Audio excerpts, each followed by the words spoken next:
বাসুদেবপুরের হরিহর ব্যানার্জি। এই গ্রামের প্রত্যেকটা ঘরের প্রত্যেকটা লোকের মুখে মুখে একেবারে অমৃতের মতন। আর হবে নাই বা কেন? হরিহর যদি না থাকতো তবে এই গ্রাম একদিন শ্মশান হয়ে ভূত পেতনির গ্রাম হয়ে যেত। কত লোকের অসুখ বিসুখ হয়, আর এই হরিহর তাদের সারিয়ে তোলে।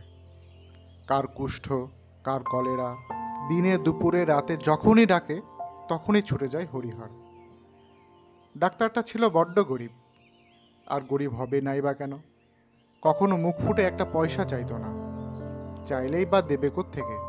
গ্রামের নাম যদি দুঃখী গ্রাম হতো তার নামটা মন্দ হতো না।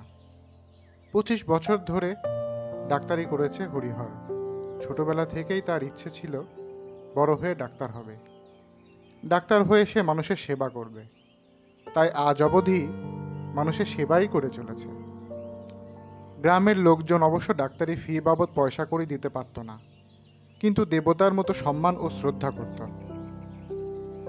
গ্রামের কোনো লোক তার মুখের উপর কথাটি পর্যন্ত বলতে বিশেষ সাহস পেত না। এই সেদিনের কথা। রাত তখন প্রায় 1-1:30 হবে। সনাতনের মা প্রায় যায় যায় অবস্থা।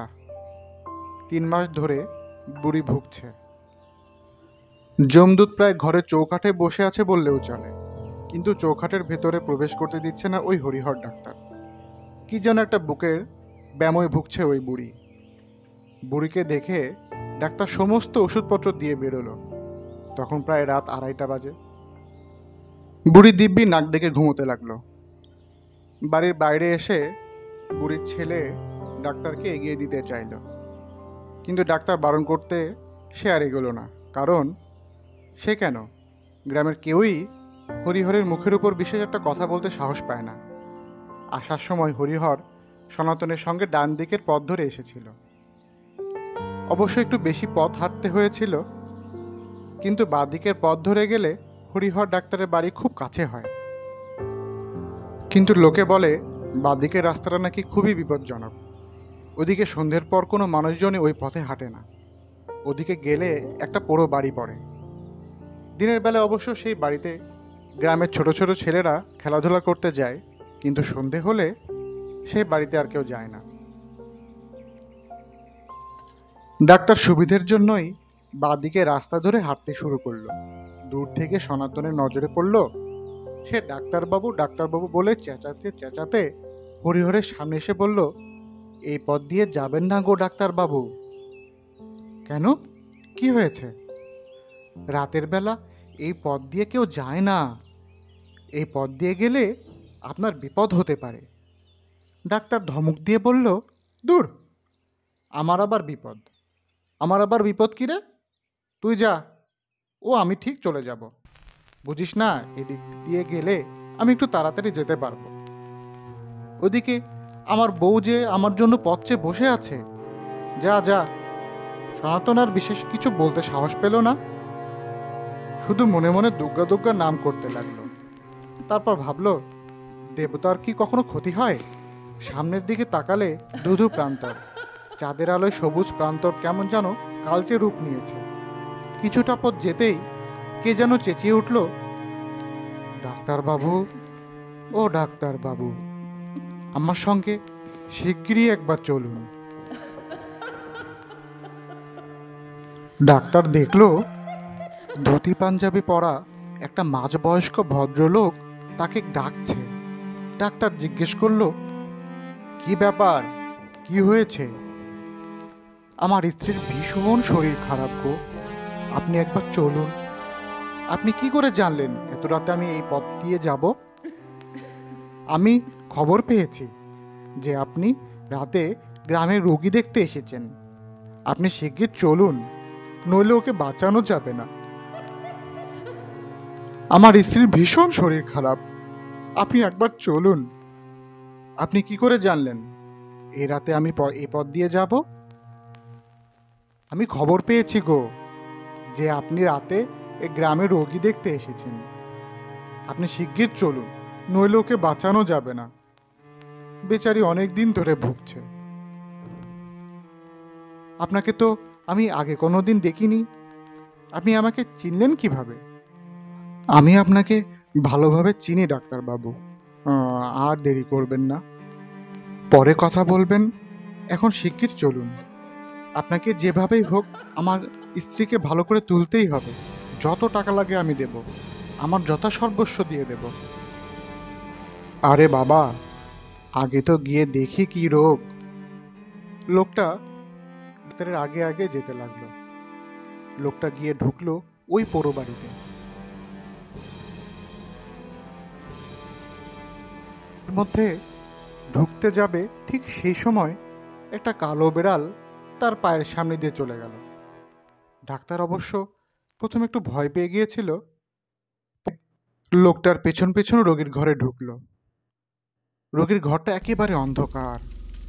ঘরের ভেতরের মধ্যে কেউ কাউকে দেখতে পর্যন্ত পাবে না, এরকম অন্ধকার। ডাক্তার বলে উঠল, কি গো, আপনাদের ঘরে কি কোনো আলো বাতি নেই? আমি রোগী দেখব কি করে? লোকটা এবার সুর করে বলল, না ডাক্তার বাবু, আলো টালো জ্বালা আমার বউ আবার সহ্য করতে পারবে না। আর ওসব অভ্যাস আমাদের অনেক দিন চলে গেছে। লোকটার কথা বলার সুর পরিবর্তন শুনে কেমন একটা খটকা লাগলো ডাক্তারের। ডাক্তার জিজ্ঞেস করলো, আলো না হলে রোগী দেখব কি করে?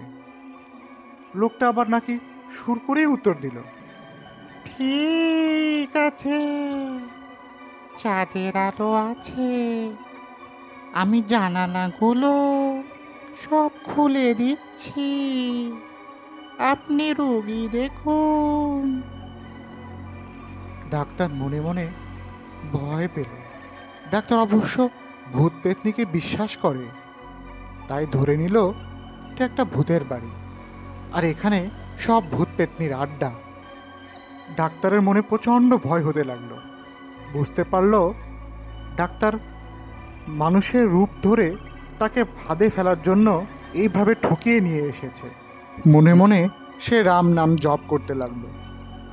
জানালা খুলতেই ডাক্তার দেখল যে মানুষটা তাকে পথ দেখিয়ে তার স্ত্রীকে দেখবার নাম করে নিয়ে এসেছে, সে মানুষ নয়, একটা কঙ্কাল। তার সারা দেহের হাড়গোড় সব লিক লিক করছে, চোখ দুটো যেন আগুনের মতো জ্বলছে। ডাক্তার ভয় পেয়ে ছোট ছেলের মতো বলতে লাগলো, আমাকে কোথায় নিয়ে এসেছো? আমি বাড়ি যাব, আমার ছেড়ে দিন। এই কথা শুনেই কঙ্কালটা আবার সুর করে বলে উঠল, বললাম তো, যত টাকা লাগে আমি দেব, আগে আমার স্ত্রীকে ভালো করে তবেই যাবেন। এই বলে লোকটা তার স্ত্রীর শরীরে চাদরটা তুলতেই দেখা গেল তার সারা শরীর কঙ্কালের মতো, চোখ দিয়ে যেন আগুনের ছটা বেরোচ্ছে। ডাক্তার ভয় পেয়ে গেল, প্রচণ্ড ভয় পেল, মূর্ছা যাওয়ার মতো অবস্থা হলো। তার মুখ দিয়ে কোনো কথা বেরোচ্ছিল না। তাই দেখে কঙ্কালটা বলে উঠল, ডাক্তার বাবু, ভয় পাবেন না, আমরা আপনার কোনো ক্ষতি করব না, শুধু আমার বড় আদরের বউকে ভালো করে দিন। কঙ্কালটা খাটের তলা থেকে একটা বড় পুঁটলি বার করে ডাক্তারের ব্যাগে ঢুকিয়ে বলল, এই নিন, আপনার যত খরচ হয় সব নিন, শুধু আমার বউকে সারিয়ে তুলুন। কঙ্কাল লোকটা ডাক্তারের দিকে তাকিয়ে তাকিয়ে কথা বলতে লাগলো, আর ক্রমশ তার দিকে এগিয়ে আসছিল। ডাক্তারও তত ভয় পেতে লাগলো। শেষে যখন ডাক্তারের একেবারে কাছে চলে আসলো, তখন ডাক্তার ভয়ে জ্ঞান হারিয়ে ফেলল।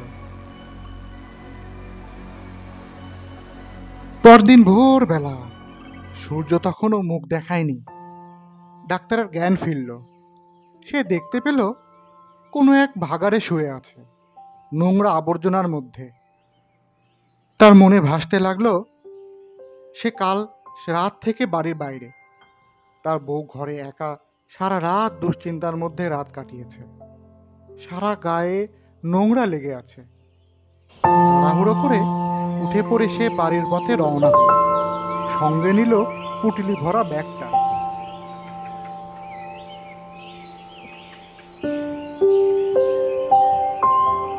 সারা রাত বউ তার জন্য অপেক্ষা করে বসেছিল, একটুও ঘুমোতে পারেনি। স্বামী ঘরে ঢুকতে জিজ্ঞাসা করলো,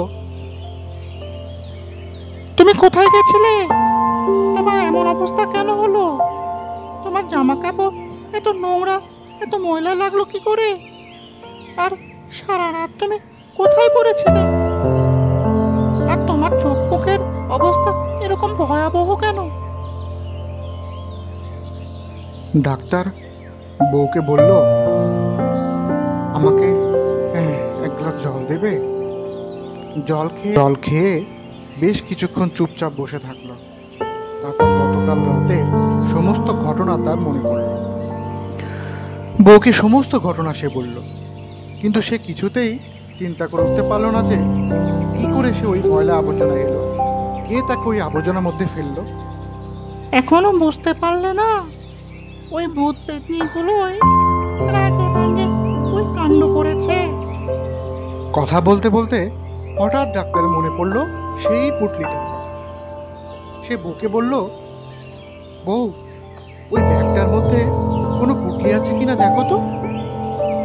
বউ পুটলি খুলে দেখে হাজার হাজার মোহর। সে আশ্চর্য হয়ে গেল, মনে মনে ভাবতে লাগলো এবার তারা বিরাট বড়লোক হবে। এতদিন যে দারিদ্র্য তাদের ঘরে ছিল তা এবার দূর হবে। ভগবান স্বয়ং সহায় হয়েছে। বেলা হতেই গ্রামের অন্যান্য নামকরা লোকদের সমস্ত ঘটনা বলতেই তারা সেই জমিদারের বউয়ের পুরনো ইতিহাস বলতে লাগলো। গ্রামের অবনী জমিদারের বংশের কেউ ছিল না, তাই তাদের কোনো শ্রদ্ধা শান্তি করা হয়নি, আর তাই আত্মারাও শান্তি পায়। অবশ্য একটা কাজ করলে তাদের আত্মা মুক্তি পাবে। ডাক্তার তখন ওঝাকে, কাল রাতে জমিদারের ভূত আমায় প্রচুর ধনরত্ন দিয়ে গেছে। আমার বাপু ওসব বড়লোক টোক হওয়ার কোনো ইচ্ছে নেই, তোমাদের সেবা করতে পারলেই আমার আনন্দ। আমার বউও তাই বলছিল, যদি ওই জমিদারের ওই ধনরত্ন দিয়ে ওই পুরো বাড়িটাতে একটা হাসপাতাল করি তবে গ্রামের বিরাট নাম হবে, গ্রামের লোকেরও ভালো হবে। গ্রামের লোকেরা সবাই যেন কিরকম একটা শান্তিতে। কিন্তু গ্রামের লোকেরা সবাই যেন একটা শঙ্কিতভাবে বলল, ভূত পেতনিরা কি আমাদের ওই কাজ করতে দেবে? একে তো ওদের ভিটে, তার উপর বর্তমানে ওটা ওদের বসতি। সব শুনে ওঝা বললেও সব দোষ কাটিয়ে দেওয়া যাবে, অবশ্য কিছু একটা খরচ হবে। ডাক্তার বলল, কত টাকা? এমন বেশি নয়, তবে অনেক দিন ধরের ভূত তো, ভূত পেতনির জন্য পিণ্ড দান করে এলেই সমস্ত কিছু শেষ। অবশ্য আমায় একটু বেশি খাটতে হবে, বুঝতেই তো পারছেন এ কতদিনের ভূত পেতনির বসতি, তারপর আবার কত ভালোবাসা, একসঙ্গে দুজনের দোষ কাটাতে হবে। গ্রামের লোকজনেরা সব যেন একটা অভয় বাণী পেল। তারা সকলে মিলে বলল, ওসব কিছু করতে হয় করো, আমরা ওসবের কিছু বুঝি না, যাতে যা ভালো হয় তুমি তাই করো, তুমিও তো আমাদের গ্রামেরই লোক। আর বাবা, গ্রামে যদি কিছু একটা হয় সেটা তো তোমারও ভালোর জন্য, তাই না? ওঝা বলল, আচ্ছা, ঠিক আছে, আমি যা যা বলছি সেই মতো সব জোগাড় করে দিন, তারপরে তারপরে সব ব্যবস্থা আমি করে দিচ্ছি। তারপর ওঝা পুরো বাড়ির ওই ভূত পেতনিকে চিরদিনের মতো তাড়িয়ে দিয়ে বাড়িটাকে দোষমুক্ত করে দিল। কিছুদিন পর কিছুদিন পর গয়াতে গিয়ে পিন্নি দিয়েও আসা হলো। তারপর হাসপাতাল তৈরির জন্য বাড়ি ভাঙা শুরু হলো।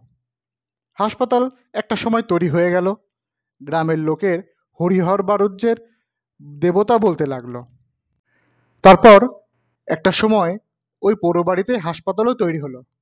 গ্রামের লোকজন হরিহরকে দেবতা বলতে লাগলো।